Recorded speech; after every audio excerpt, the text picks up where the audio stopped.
So mu, हाँ M हो गया हमारे पास। हाँ, यहाँ पे फोर्स की वैल्यू लगानी है। फोर्स इज़ दिस, यहाँ पे फोर्स से एम जी कॉमन आ जाना चाहिए। एम जी यहाँ से कॉमन, अंदर बचा sine 30। Sine 30 is 1/2 plus mu, mu की वैल्यू क्वेश्चन में 0.1 दी हुई है, एंड कॉस 30 इज़ √3/2। ये ब्रैकेट से बाहर, और साथ में है displacement which we have to find out. M से एम कैंसिल आउट, जी की वैल्यू 10, तो 10 से ये 0 कैंसिल आउट, ये हो गया 5 इक्वल्स टू, यहाँ से 2 कॉमन आया, 1/2 कॉमन आया, अंदर बचा 1 प्लस 0.1 इंटू 1.732 इंटू डिस्प्लेसमेंट, तो ये हो गया 10 इक्वल्स टू 1 प्लस ये हो गया 0.1732 इंटू एस, तो S equals to 10 divided by 1.1732। इसको सॉल्व करके जो आएगा वो हमारे पास मीटर में इस केस का आंसर हो गया। ओके, ठीक, next question. The mass of a pendulum bob is 0.2 kg. It is suspended by a string of 1 meter length. It is pulled aside until the thread is making 30 degree with the vertical. How much work is done? The ball is now released. Find the kinetic energy of the lowest point. Okay, पहले इसका diagram देख लेते हैं. So for the diagram we have been given a simple situation. There is a vertex, a fixed surface, and a bob connected to a thread which is basically simple pendulum, और इसको हमने move किया थोड़ा work done करके, और यहाँ तक इसको लेके आ गए हम। ठीक, तो कितना वर्क डन हुआ होगा, इसको हम ग्राउंड सपोज कर लेते हैं। तो ग्राउंड से हम थोड़ा हाइट पर लेके आए हैं, तो अगर विदाउट एक्सेलरेशन हम इसको मूव किए हैं, तो यहाँ पर ये जो हाइट आई है इसके अकॉर्डिंग वर्क डन हुआ होगा, and that work done will be equals to the gravitational potential energy stored in the bob. इसका फॉर्मूला होता है mgh। तो m हमें पता है, g हमें पता है, h पता करना है हमें, और हमारा आंसर आ जाएगा। सो ये 1 मीटर है, और क्वेश्चन में बोला ये 30 डिग्री तक किया हमने। So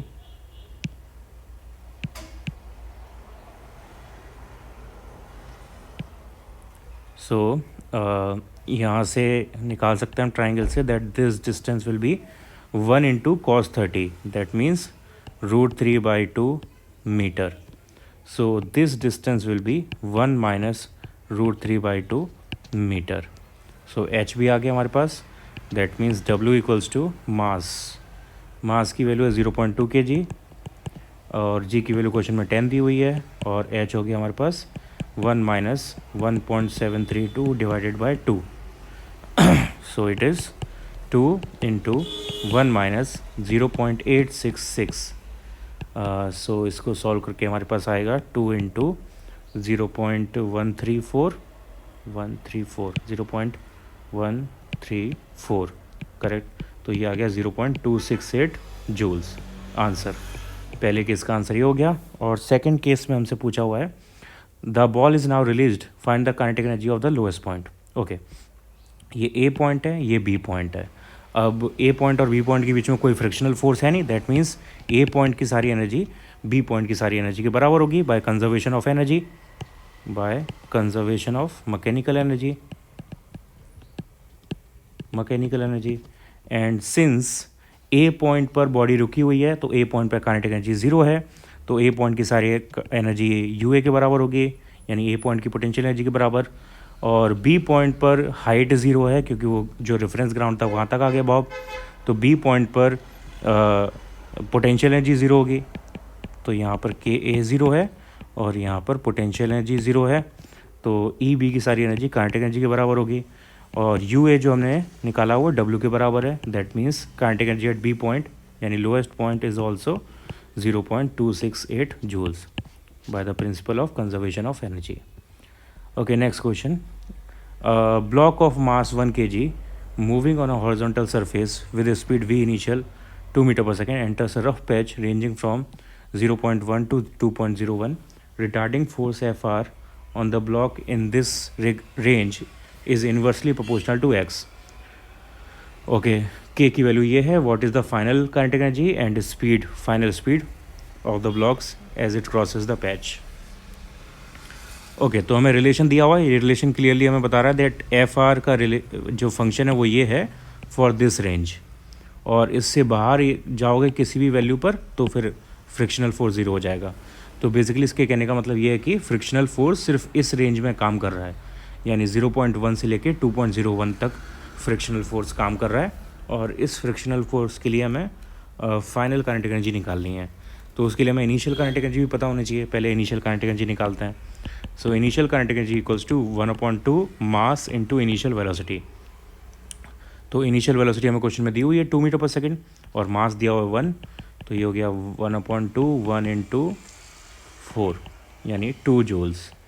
equation number 1 initial kinetic energy आ गई। अब काइनेटिक एनर्जी है, वर्क डन हम निकाल सकते हैं क्योंकि फोर्स पता है, तो ऑब्वियसली यहाँ पे वर्क एनर्जी प्रिंसिपल लगेगा। Work energy principle equals to W equals to delta K, W equals to delta K. Okay, तो पहले अब इसके लिए हम W निकाल लेते हैं। और हाँ, W इक्वल्स टू के एफ माइनस के आई, तो हमें के एफ फाइंड आउट करना है, तो W प्लस के आई आएगा। ये के आई हमें पता है और W हम फाइंड आउट कर सकते हैं। W equals to integration F D X, F हमें क्वेश्चन में दिया हुआ है for this range minus K upon X D X. Limit X की 0.1 से ले 2.01, तो ये माइनस बाहर आ गया, के की वैल्यू 0.5 ये बाहर आ गई। डी एक्स अपॉन एक्स होता है लॉग एक्स, लिमिट है यहाँ पे 0.1 to 2.01। So W is equals to minus 0.5 into log e 2.01 minus log e 0.1, तो ये हो जाएगा log 2.01 divide by 0.1, hence minus 0.5 into log e 20.1। Okay, so now log की वैल्यूज़ हमें याद नहीं हो सकती, वो हमें क्वेश्चन में दी होंगी। लॉग की बस स्टैंडर्ड वैल्यूज़ याद होनी चाहिए, 1 की 2 की 3 की 100 वगैरह, ऐसे स्टैंडर्ड वैल्यूज़ बस याद होनी चाहिए। तो यहाँ पे क्वेश्चन में लॉग की वैल्यू नहीं दी हुई है, तो हमें यहीं पे छोड़ना है क्वेश्चन। अदरवाइज़ आप कैलसी से यहाँ पे वैल्यू लगा के इसको सॉल्व कर सकते हो। लॉग 20 की वैल्यू हमें नहीं पता होती, लेकिन लॉग 10 की वैल्यू मुझे पता है, तो मैं लगा देता हूँ। लॉग 10 बेस में 20 के आसपास की वैल्यू होती है 0.13, 1.03, हाँ 1.3 के आसपास होती है, 1.3 के आसपास। ओके, तो और लॉग ई को लॉग 10 में कन्वर्ट करना भी हमें पता है, वो याद होना चाहिए। तो लॉग ई को 10 में कन्वर्ट करने के लिए हम 2.303 का मल्टीप्लाई कर देते हैं। सो ये 2.303 लॉग 10 20.1 हो जाएगा, और इसकी वैल्यू ये होती है, तो माइनस 0.5 इंटू 2.303 इंटू 1.3, यहाँ से W की वैल्यू आ जाएगी जूल्स में। इस वैल्यू को प्लेस कर देना है इस इक्वेशन में, वहाँ से हमारे पास के एफ का आंसर आ जाएगा, और फिर उसको निकालने के बाद हम वी एफ निकाल सकते हैं। तो इसके बाद खुद सॉल्व करो और चेक करो आंसर क्या आता है final. Okay, next question. To stimulate car accidents, an auto manufacturer study the collision between moving cars and mounting springs of different spring constants. Consider a typical situation with a car of mass 1000 kg moving with speed 18 km per hour on a smooth road and colliding with a horizontally mounted spring of spring constant this. What is the maximum compression of the spring? Okay, तो maximum compression के लिए energy equate कर देते हैं। Energy जो spring को मिली है वो काइनेटिक एनर्जी ऑफ कार के इक्वल होगा। सो स्प्रिंग की एनर्जी का फॉर्मूला होता है हाफ के एक्स स्क्वायर, यहाँ पे ये मैक्सिमम एक्स आएगा, और काइनेटिक एनर्जी का फॉर्मूला हमें पता है हाफ एम वी स्क्वायर होता है। सो हाफ से हाफ कैंसिल आउट, के की value 6.25 into 10⁻³ X M square ये हमें फाइंड आउट करना है। मास हमें दिया हुआ है 1000 kg और वी हमें दिया हुआ है 18 किलोमीटर पर आवर, विच इज़ 5 मीटर पर सेकेंड। सो 5 का स्क्वायर 5 इंटू 5 25 हो जाएगा। 1000 से 1000 कैंसिल आउट, ये पॉइंट से हटाएंगे तो यहाँ पे 100 आ जाएगा, एंड 25 से ये 25 टाइम्स कैंसिल, 25 से 100 4 times cancel, hence X M is equals to 2 metre answer. Next question. In above question, taking the coefficient of friction mu to be 0.5, calculate the maximum compression of the spring. तो वही same question है, बस यहाँ पे friction और आ गया है। तो ये स्प्रिंग है, ये कार है, कार इस अंदर जा रही है, साथ साथ ये रफ सरफेस भी है। तो input energy equals to output energy का जो कंसेप्ट बताया था वही सब सेम यहाँ पे लगाते हैं। इनपुट एनर्जी क्या है, जो कार के पास काइनेटिक एनर्जी है, ये किस किस चीज़ में यूज़ हो रही है, स्प्रिंग को एनर्जी देने में, प्लस जो फ्रिक्शन है यहाँ पे उसको काउंटरेट करने में यूज़ हो रही है। सो काइनेटिक एनर्जी कितनी थी, हाफ, मास था 1000 और स्पीड थी 5 यानी 25 इक्वल्स टू यूएस का फॉर्मूला यानी स्प्रिंग का एनर्जी का फॉर्मूला हाफ, के की वैल्यू 6.25 इंटू 10⁻³ और एक्स स्क्वायर हमें निकालना है, नहीं पता हमें क्या ये, प्लस फ्रिक्शनल फोर्स का फॉर्मूला। तो फ्रिक्शनल फोर्स का फॉर्मूला होता है फ्रिक्शनल फोर्स इनटू डिस्प्लेसमेंट। तो डिस्प्लेसमेंट यहाँ पे उतना ही होगा जितना स्प्रिंग मूव कर रही है यानी एक्स। सो ये हो जाएगा 1/2 into 1000 into 25 equals to 1/2 6.25 into 10⁻³ X square, plus frictional force का फॉर्मूला होता है म्यू इंटू नॉर्मल रिएक्शन। तो नॉर्मल रिएक्शन यहाँ पे एम जी के बराबर होगा, N equals to M G into X. So N की जगह यहाँ पे एम जी लगा देते हैं, म्यू की वैल्यू भी पता है हमें, म्यू की वैल्यू 0.5 दी हुई है। So 1/2 1000 into 25 equals to 1/2 6.25 10⁻³ X square plus 0.5 into M G, M की वैल्यू 1000, जी की वैल्यू चलो 10 ले लेते हैं, जी की वैल्यू 10 इंटू एक्स या 9.80 रखो, दी नहीं है तो 9.80 लगानी चाहिए। तो पहली बात तो ये 1000 ये कैंसिल आउट हो गया। इसके बाद इसमें 2 का मल्टीप्लाई कर देते हैं, तो ये हो जाएगा 25 इक्वल्स टू 6.25 एक्स स्क्वायर और प्लस 9.8 इंटू एक्स। अब इसको क्वाड्रेटिक इक्वेशन बन रही है, बस इसको हमें सॉल्व करना है क्वाड्रेटिक इक्वेशन को। यहाँ से हमारे पास एक्स का आंसर आ जाएगा। इसको पूरा सॉल्व करके देखो क्या आंसर आता है एक्स का। Okay, next question, express the kinetic energy required to break 1 bond in DNA in electron volt. तो 1 इलेक्ट्रॉन वोल्ट हमें पता है, याद होना चाहिए, 1.6 इंटू 10⁻⁻19 जूल के बराबर होता है। तो ये नंबर याद करना ईजी है क्योंकि इलेक्ट्रॉन का चार्ज ही होता है। सो अगर हमें 10⁻⁻20 जूल को इलेक्ट्रॉन वोल्ट में कन्वर्ट करना है तो हम यहाँ पे 1 इलेक्ट्रॉन वोल्ट का ऊपर नीचे मल्टीप्लाई कर देंगे और नीचे वाले इलेक्ट्रॉन वोल्ट की वैल्यू लगा देंगे। तो ये हो जाएगा 10⁻20 electron volt divided by 1.6 into 10⁻⁻19। इसको सॉल्व कर लो, हमारे पास आंसर आ जाएगा इलेक्ट्रॉन वोल्ट में। फर्स्ट केस का आंसर हो गया। Similarly for the other 2 cases, kinetic energy of air molecule is this, तो 10⁻21 जूल। इसको अपने आप करो सॉल्व, देखो क्या आंसर आता है। सी, ये 10⁻7 जूल्स को किलो कैलोरी में कन्वर्ट करना है, तो 1 calorie we know that it is almost equal to 4.2 joules. तो 1 किलो कैलोरी इज़ 4.2 इंटू 1000 यानी 4200 जूल्स। और हमारे पास 10⁻7 जूल्स दिए हुए हैं, तो 10⁻7 into 1 kilo calorie upon 1 kilo calorie. So 10⁻7 kilo calorie divided by 4200। इसको डिवाइड कर दो और यहाँ से चेक करो क्या आंसर आता है।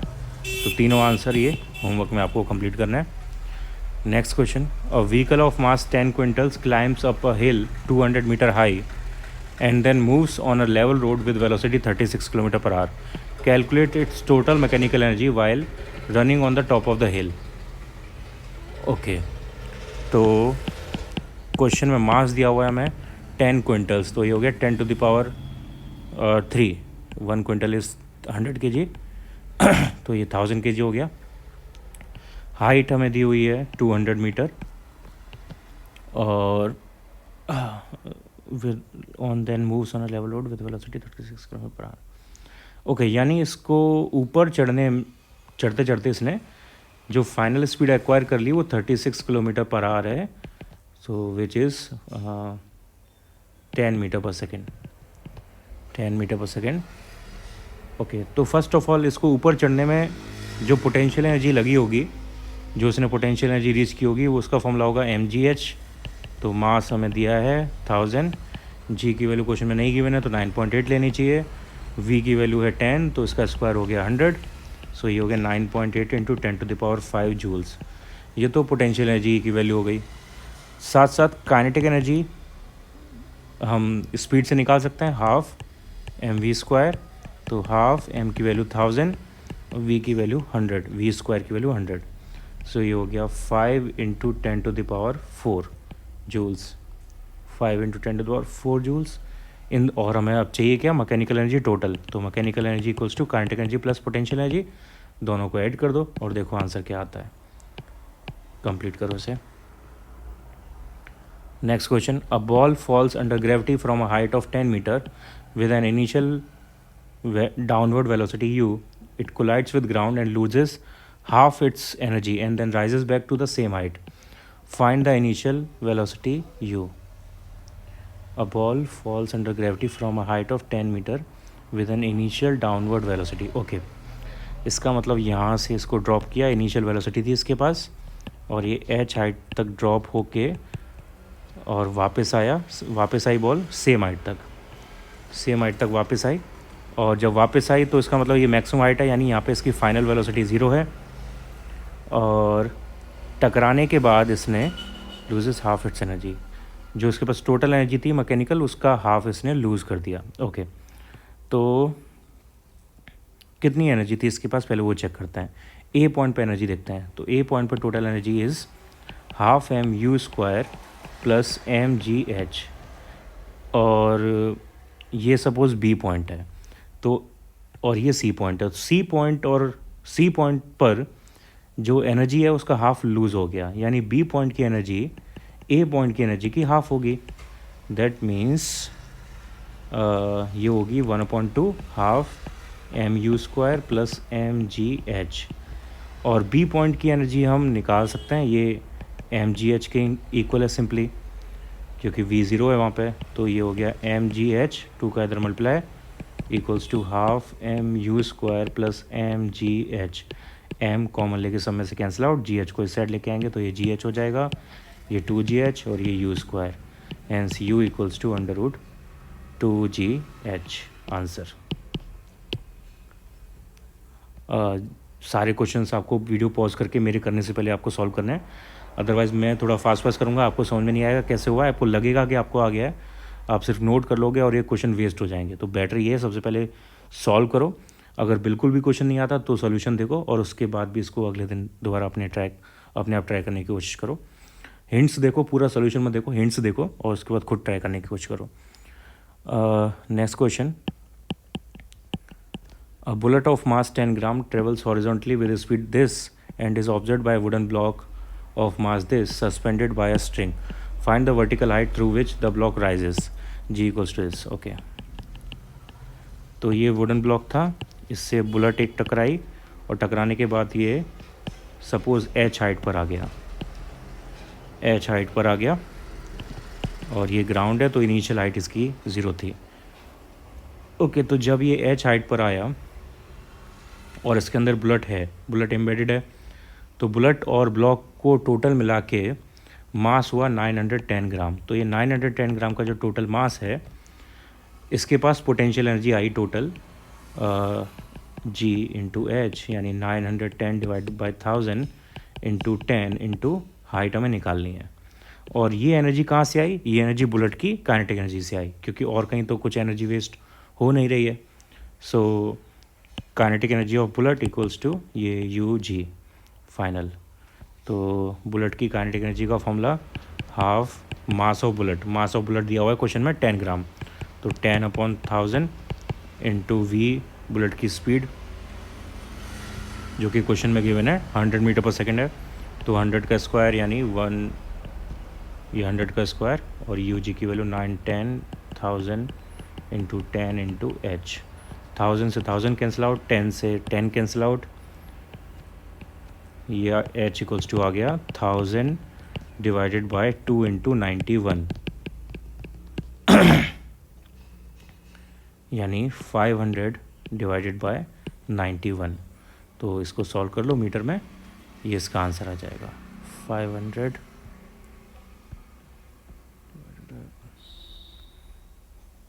910 जी की वैल्यू 10H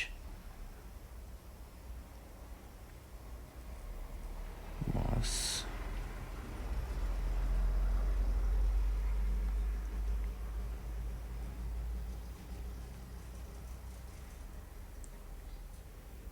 ओके,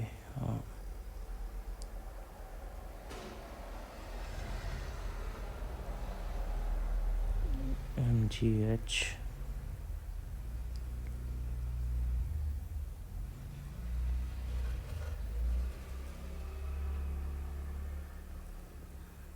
नहीं, इसमें गलती हुई है, दोबारा करते हैं इसे।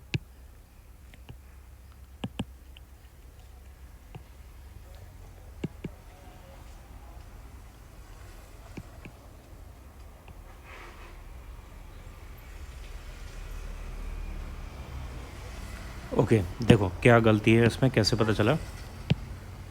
यहाँ पे जो आंसर आ रहा है हमारा, पहली बात तो बहुत बड़ी हाइट आ रही है, तो उससे एक हिंट मिल रही है कि आंसर गलत है। ये आंसर सेंटीमीटर वगैरह में आएगा, क्योंकि यहाँ पे बुलेट का मास बहुत कम था और ब्लॉक का मास काफ़ी ज़्यादा था, तो आंसर बहुत बड़ा नहीं आ सकता।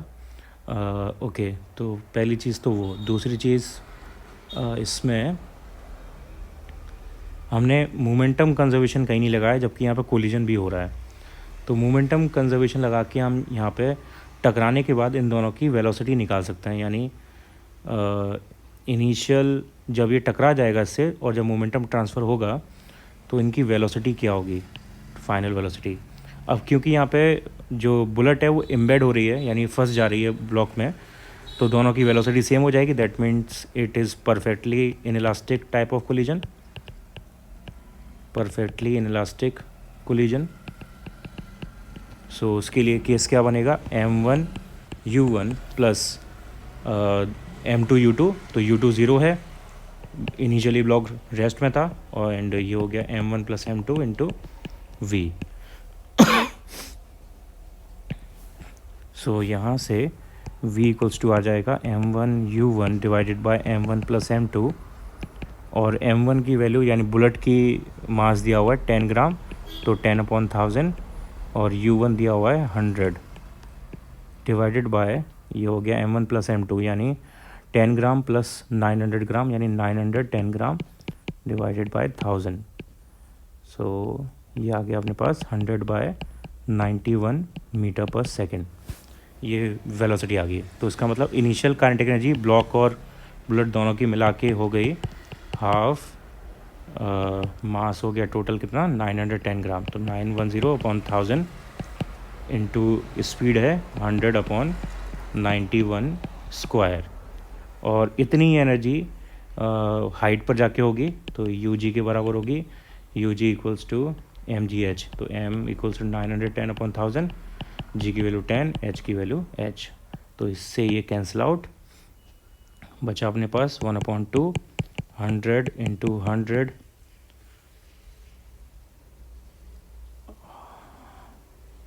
1/2 mvr, half mv square, v equals to आ गया था ऑलमोस्ट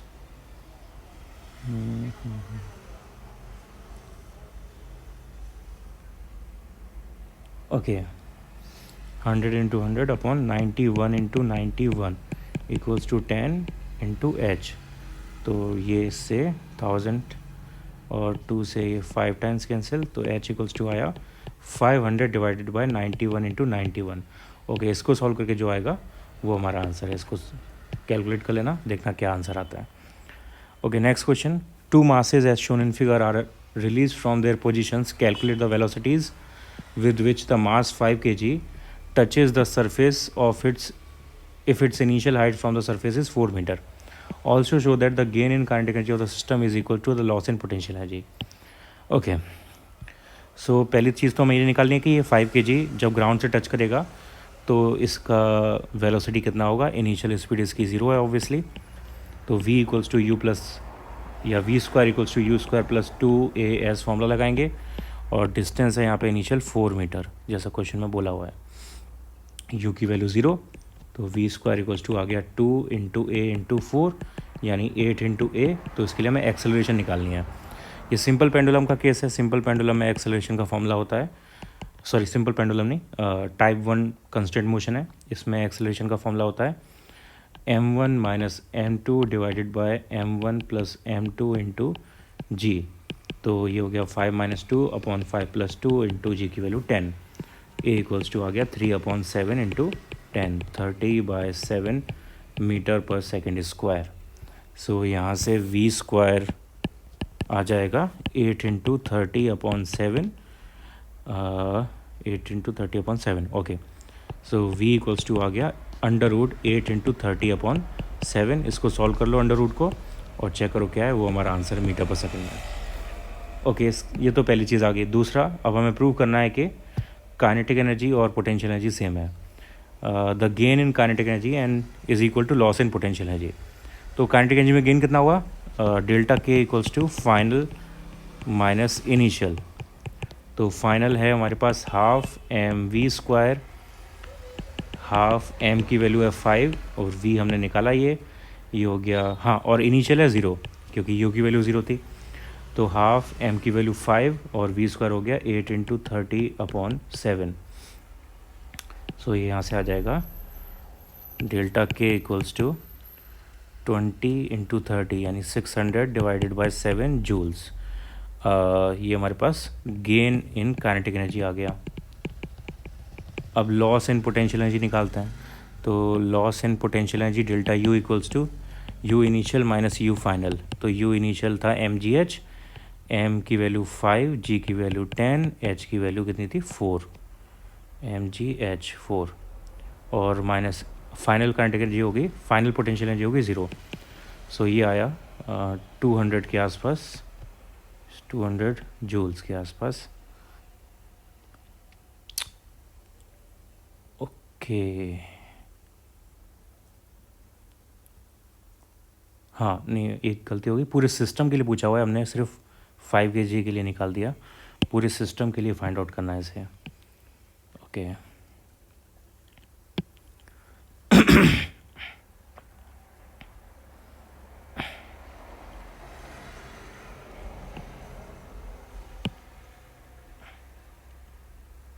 ओके, पूरे सिस्टम के लिए इसे अप्लाई करना है। सो फॉर दैट एक्सेलरेशन हमने निकाल ली थी, ये 5.4.28, वी की वैल्यू, एक्सेलरेशन की वैल्यू 4.28। ठीक, ये वी की वैल्यू आ गई, सजा रेस्ट। ठीक है, तो पहले काइनेटिक एनर्जी देखते हैं। तो इनिशियली काइनेटिक एनर्जी, दोनों ब्लॉक जो है इनिशियली रेस्ट में है, यहाँ पर ये भी रेस्ट में है। तो इनिशियल टोटल काइनेटिक एनर्जी पूरे सिस्टम की इनिशियल वो 0 होगी ऑफ कोर्स। अब फाइनल निकालते हैं, तो फाइनल कितनी होगी। अब जिस स्पीड से 5 kg नीचे आएगा उसी स्पीड से m2 भी ऊपर जाएगा फाइनली। दोनों की एक्सेलरेशन सेम है इसलिए, और इनिशियल वेलोसिटी सेम थी और टाइम सेम लगा, तो दोनों की फाइनल वेलोसिटी भी सेम होगी। तो फाइनल काइनेटिक एनर्जी हो जाएगी हाफ और m1 + m2 × v²। सो ये हो गया हाफ, m1 + m2 का मतलब 7, v² हुआ 8 × 30/7, 7 से 7 कैंसिल आउट, ये 4 टाइम्स, ये आ गया 120 जूल। तो डेल्टा के हुआ 120 जूल, डेल्टा के आ गया, ये हमारा gain in kinetic energy. Now delta U, तो डेल्टा यू पहले इसके लिए हमें यू इनिशियल निकालना पड़ेगा और यू फाइनल निकालना पड़ेगा। तो यू इनिशियल यू फाइनल पहले देख लेते हैं टोटल। तो टोटल यू इनिशियल कितना होगा, टोटल यू इनिशियल m2 का तो 0 होगा और m1 के लिए ये आएगा 5 × g की वैल्यू 10, h की वैल्यू 4, तो ये हो गया 200 जूल्स। और दूसरी वाली बॉडी के लिए 0 obviously.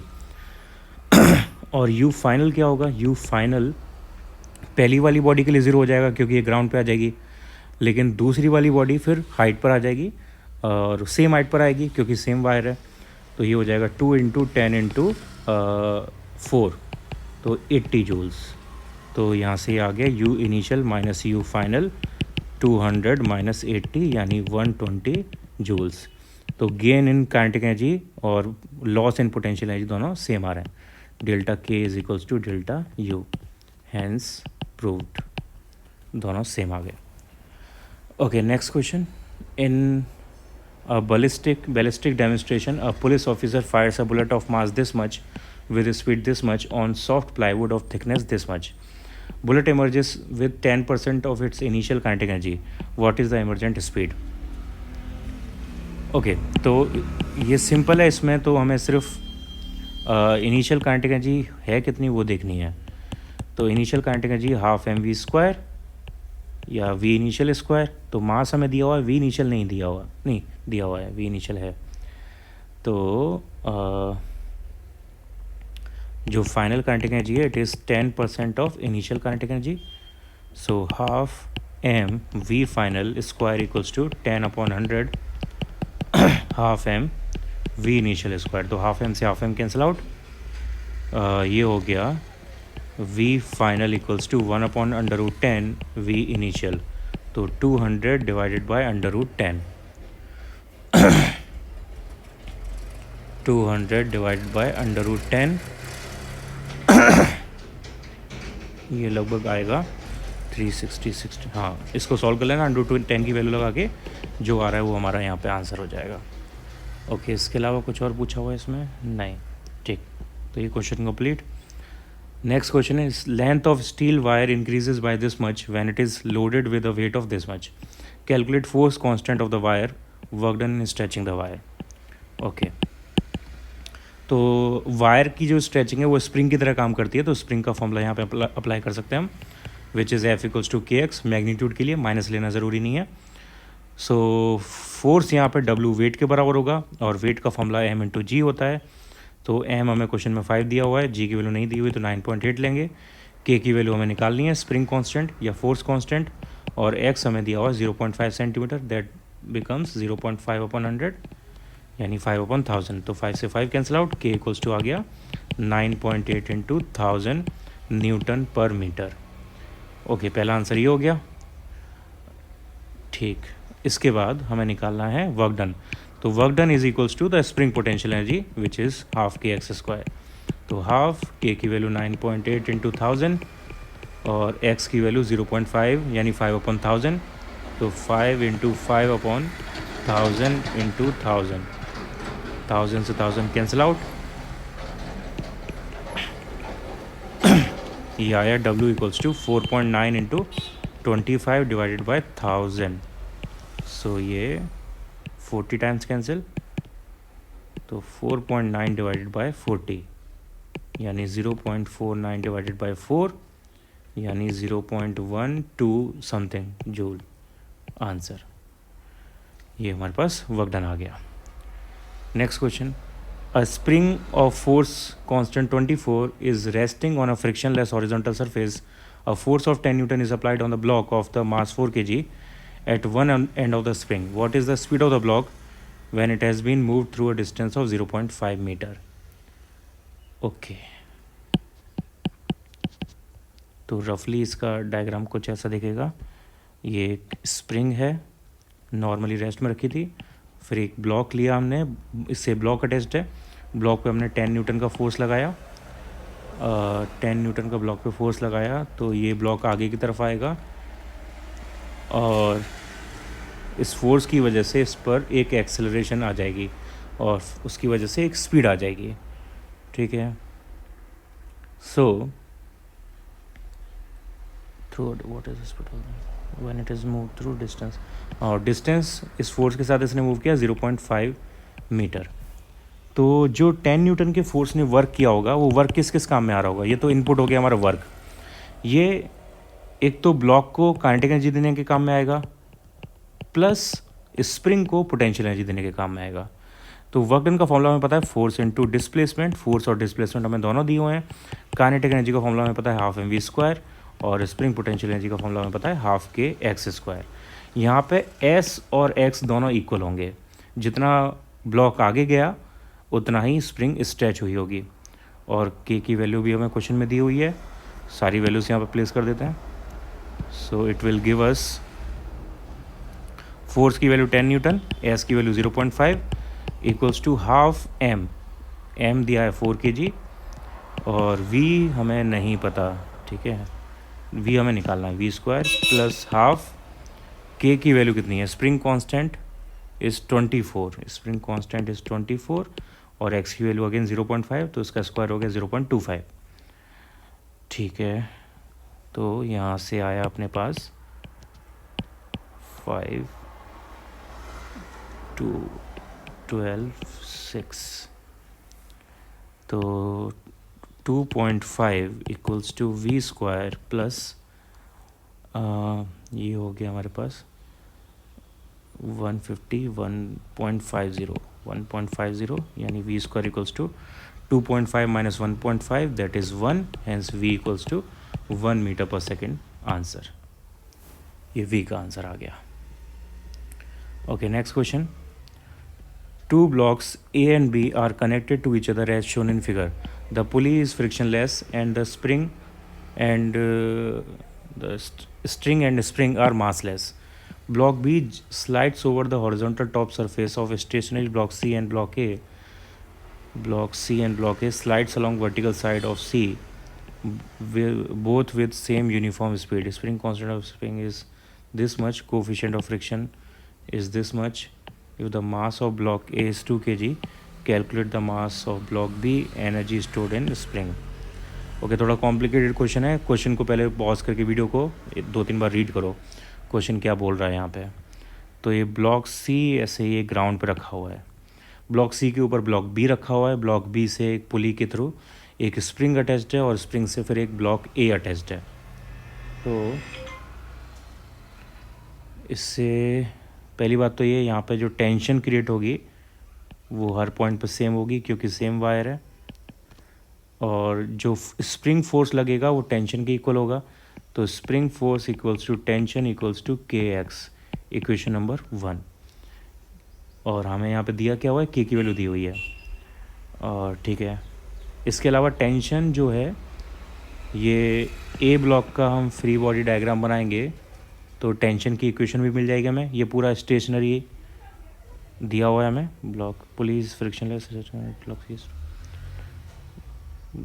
horizontal top surface of stationary block C and slides along vertical side of C. Okay, तो ये पूरा सिस्टम हमें स्टेशनरी दिया हुआ है, दैट मीन्स T यहाँ पे 2G के इक्वल होगा, 2G के इक्वल होगा। ए ब्लॉक के फ्री बॉडी डायग्राम से T यहाँ पे 2G के इक्वल हो गया। ओके, ठीक है। और बी ब्लॉक के फ्री बॉडी डायग्राम से बी ब्लॉक पे यहाँ पे फ्रिक्शन फोर्स लगेगा पीछे की तरफ। सो बी ब्लॉक के फ्री बॉडी डायग्राम से टी जो है वो फ्रिक्शन के इक्वल होगा। Equation number 2, equation number 3। ठीक है, अब हमें क्या क्या पता है। ये जी की वैल्यू क्वेश्चन में नहीं दी हुई तो हम 9.8 लेंगे। तो यहाँ से टी इक्वल्स टू आ गया 2 × 9.8 यानी 19.6 न्यूटन, 19.6 न्यूटन। टी की वैल्यू आ गई 4th। तो यहाँ से फ्रिक्शन भी इसी के इक्वल हो गया, और फ्रिक्शन का फॉर्मूला होता है म्यू इंटू एन, और एन की वैल्यू होगी यहाँ पे mass of m g, mass of B block.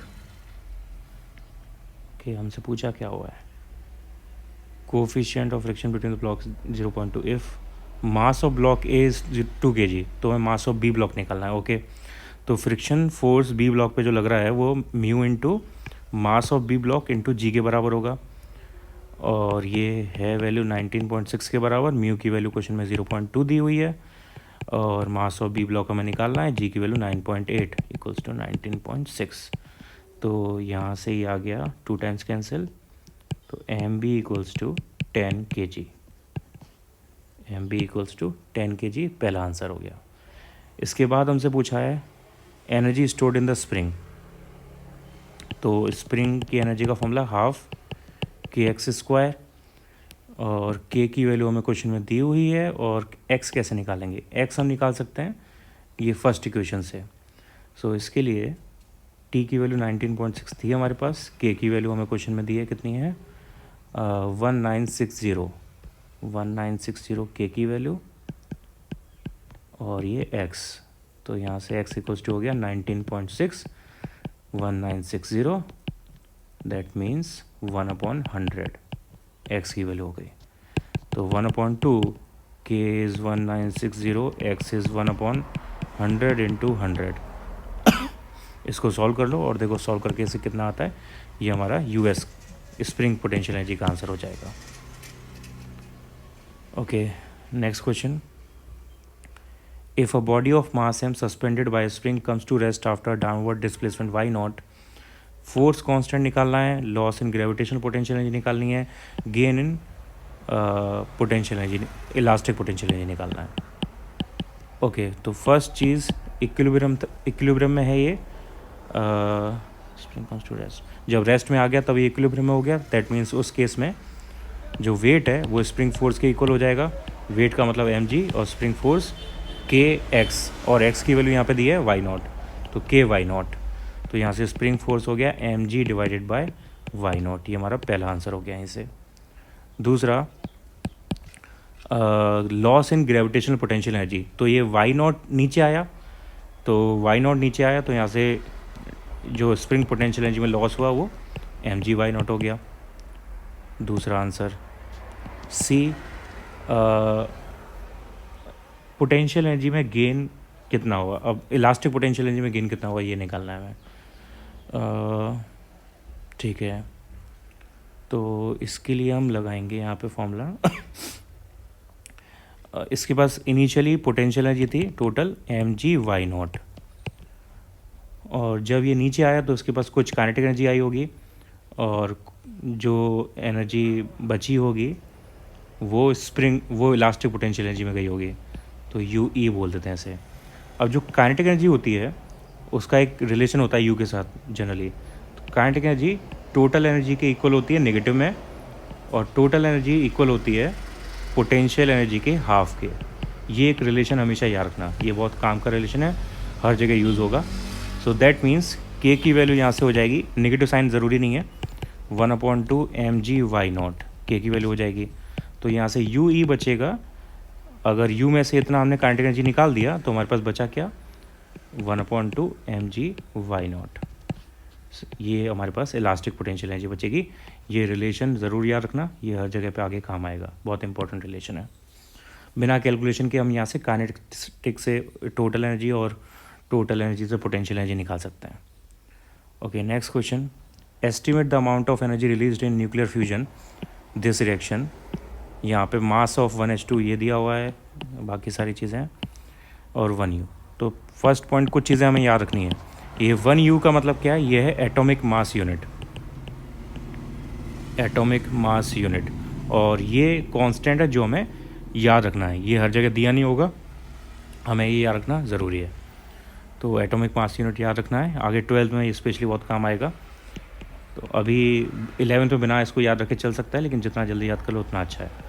तो ये हमें याद रखना है। दूसरा एक चीज़ याद रखनी है कि इस मास को यूज़ करके अगर हम E = mc² में वैल्यू लगाएंगे और उसका MEV में आंसर निकालेंगे तो कितना आएगा।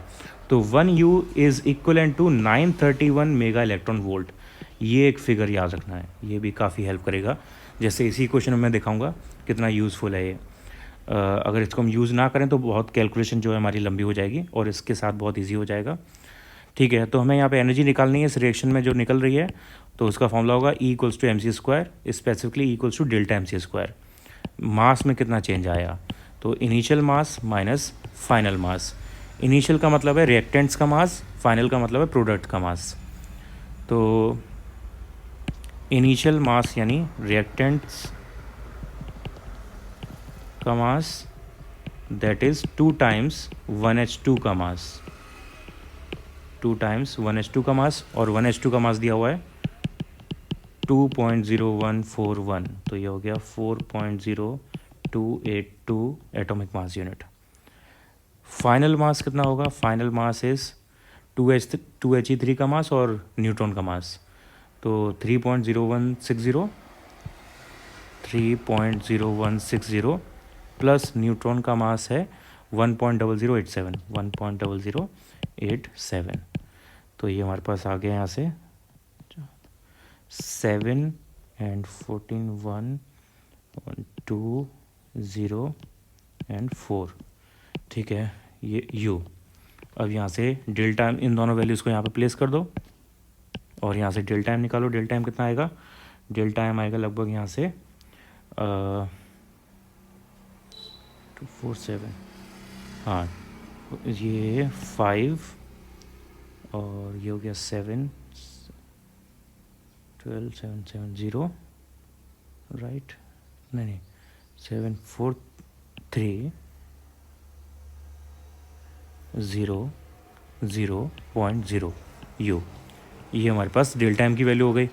अब ये मास आ गया। अब एक 1 U इज इक्वल्स टू 931, तो इसकी एनर्जी इक्वल हो जाएगी 0.0035 इंटू 931 MeV के।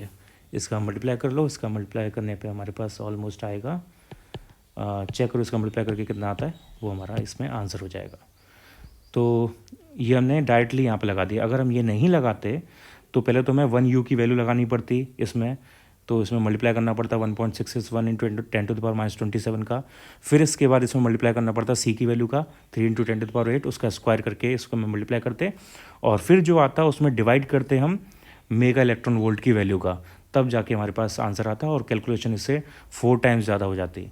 तो इसको यूज़ करने की वजह से हमारे पास कैलकुलेशन बहुत ईजी हो रही है। मेनली इसका 12th में यूज़ आएगा, तो अभी कोई बाउंडेशन नहीं है, लेकिन इसको जहाँ पे भी आपने इंपॉर्टेंट फॉर्मूले लिखे हैं वहाँ पे नोट ज़रूर करना। ये बहुत काम के फॉर्मूले हैं, काम के टॉपिक्स हैं। Okay, next is a particle of rest mass m0 moves with speed this much, calculate its mass, momentum, total energy, kinetic energy. Okay, तो ये रिलेटिविटी का कंसेप्ट है, बहुत ज़्यादा इंपॉर्टेंट नहीं है, कभी कभी इस पर क्वेश्चन बनते हैं। रिलेटिविटी में रिलेटिव मास का या रिलेटिविस्टिक मास का फॉर्मूला होता है m=m0 डिवाइडेड बाय 1 - v²/c²। तो ओरिजिनल मास m0 था, जिसे हम रेस्ट मास बोलते हैं। इसका कंसेप्ट अगर समझना है तो मैंने चैप्टर में बताया हुआ था, उस टॉपिक में जाके देखना दोबारा। और स्पीड हमें यानी v की वैल्यू c/2 दी हुई है, तो ये हो गया 1 - c²/4 c² कैंसिल आउट, तो ये m0 2m0/√3 सॉल्व करके आ जाएगा। सेकंड, मोमेंटम का फॉर्मूला होता है मास इनटू वेलोसिटी। मास हमने निकाला 2m0 डिवाइड बाय √3 और वेलोसिटी क्वेश्चन में दी हुई है c/2, तो ये हो गया m0 c/√3 answer. Third, total energy. तो टोटल एनर्जी का फॉर्मूला mc² होता है, तो मास है यहाँ पे 2m0 डिवाइड बाय √3 और c² की जगह c², आंसर। टोटल एनर्जी याद रखना mv² नहीं होता, mc² होता है, हमेशा c आएगा, चाहे आपकी पार्टिकल की स्पीड कुछ भी हो। फोर्थ, रेस्ट मास, या नहीं कितना, काइनेटिक एनर्जी। फोर्थ है काइनेटिक एनर्जी। तो kinetic energy is total energy minus rest mass energy, rest mass energy. तो टोटल एनर्जी हमने यहाँ पर निकाली है 2m0/√3 c²i, और रेस्ट मास एनर्जी का मतलब यही सेम फॉर्मूला mc² का हमें लगाना है रेस्ट मास के लिए। तो रेस्ट मास m0 था, तो ये m0 c² हो गया, यहाँ से m0 c² कॉमन आ जाएगा, अंदर बचेगा 2/√3 - 1, इस केस का आंसर।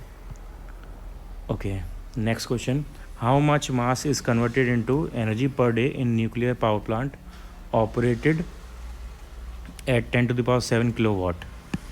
तो बस इसमें E = mc² फॉर्मूला लगाना है अपने को। E यहाँ पे दिया हुआ है 10⁷ पर डे। अच्छा रुको, ये पावर दी हुई है, पावर = एनर्जी अपॉन टाइम होता है, तो पावर हमारे पास है 10⁷ इंटू 10⁻³ वाट = एनर्जी अपॉन टाइम। टाइम है पर डे, तो पर डे को हमें कन्वर्ट करना पड़ेगा, उस mass is converted into per day, ठीक है। 24 × 3600, तो एनर्जी आ गई यहाँ से 24 × 36 × 10⁻12। अब इसको mc² से इक्वेट कर दो, तो m = आएगा 24 36 10⁻12 डिवाइडेड बाय 3 × 10⁸ का स्क्वायर,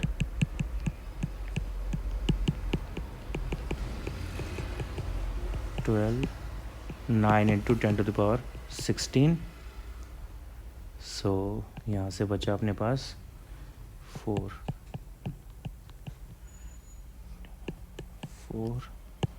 24 × 4 डिवाइड बाय, ठीक। सो ये आ गया 96, और इस 9.6 कर दें तो 9.6 मिलीग्राम, 9.6 मिलीग्राम, ये इसका आंसर आएगा। नहीं, 9.6 ग्राम, क्योंकि ओरिजिनली किलोग्राम में आना चाहिए था। 9.6 ग्राम इस केस का आंसर है। Okay, next question, a car of mass 1000 kg accelerate uniformly from rest to a velocity this much in 5 seconds. Calculate its acceleration, gain in kinetic energy, average power of the engine during this period. पहले निकालते हैं acceleration. Acceleration का formula v square equals to u square plus 2, नहीं ये नहीं लगेगा, v equals to u plus a t. Time दिया हुआ है हमें इसलिए. तो रेस्ट से स्टार्ट किया तो u0, v 54 किलोमीटर पर आवर, तो ये हो गया 54 इंटू 5/18. तो ये 3 times cancel, 3 into 5 15 equals to a into 5 से 15 cancel out, a equals to आ गया 3 मीटर पर सेकेंड स्क्वायर. फर्स्ट केस का answer. Second, gain in kinetic energy, तो डेल्टा के equals to final minus initial. Initial zero है क्योंकि initial speed zero है, तो ये हो गया हाफ. मास हमें दिया हुआ है कितना, 1000, और फाइनल स्पीड है 15 का स्क्वायर 225, तो ये हो गया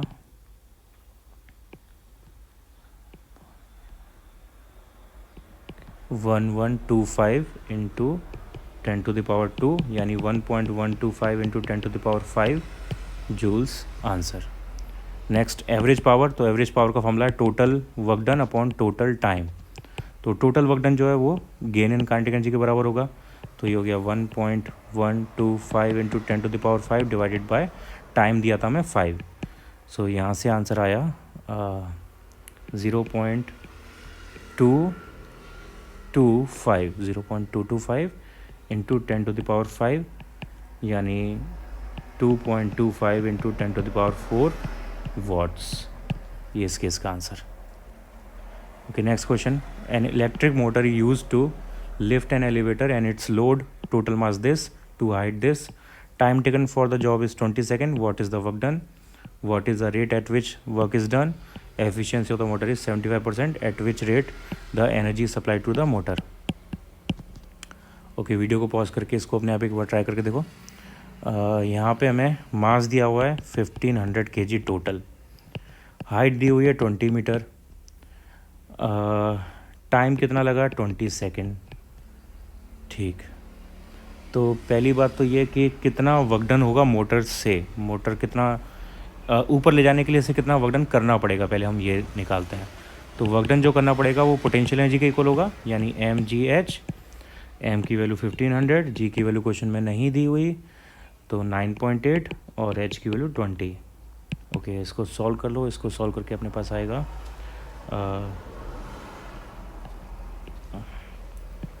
3098, यानी 294 इंटू 10⁻3, 294 10⁻3 जूल्स. ओके, ये हमारे पास वर्क डन आ गया. Time taken, what is the work. हाँ, तो पहला आंसर ये हो गया, वर्क डन. इसके बाद निकालना है what is the rate at which work is done. तो rate of doing work is basically power. Rate of doing work is power equals to work upon time. तो वर्क हमारे पास आया था 294 इंटू 10⁻3, और टाइम हमें दिया 20 सेकेंड्स. तो यहाँ से आंसर आया 14.7 इंटू 10⁻3 वॉट्स. ये सेकेंड आंसर हो गया. इसके बाद इन निकालना है at which rate is the energy supplied to the power. तो यहाँ पे भी रेट निकालनी है, यानी पावर ही निकालनी है, लेकिन इनपुट पावर निकालनी है. तो इसके लिए हमें एफिशिएंसी दी हुई है. एफिशिएंसी का फॉर्मूला होता है output upon input. Output upon input, तो इनपुट इक्वल्स टू हो गया आउटपुट अपॉन एफिशिएंसी. एफिशिएंसी है 75%. सो 75%. आउटपुट पावर था 14.7 इंटू 10⁻3, और 75% का मतलब हुआ 4/3, यानी 4 इंटू 3. तो इसको सॉल्व कर लो. यहाँ पे जो भी सॉल्व करके आ रहा है वो वॉट्स में इसका आंसर हो जाएगा. Okay, next question. A machine gun fires 60 bullets per minute with a velocity of 700 metre पर second. Each bullet has a mass of 50 gram. Find power of the gun. तो पावर का formula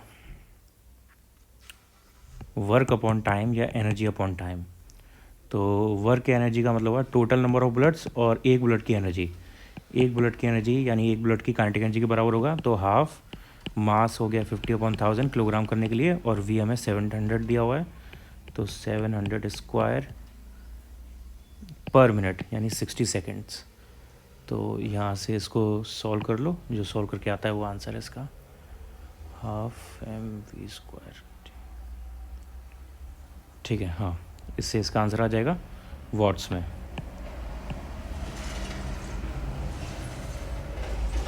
next question, a man cycles up to a hill which slopes whose slope is 1 in 20 with a velocity of this much along the hill. The weight of the man and the cycle is 98.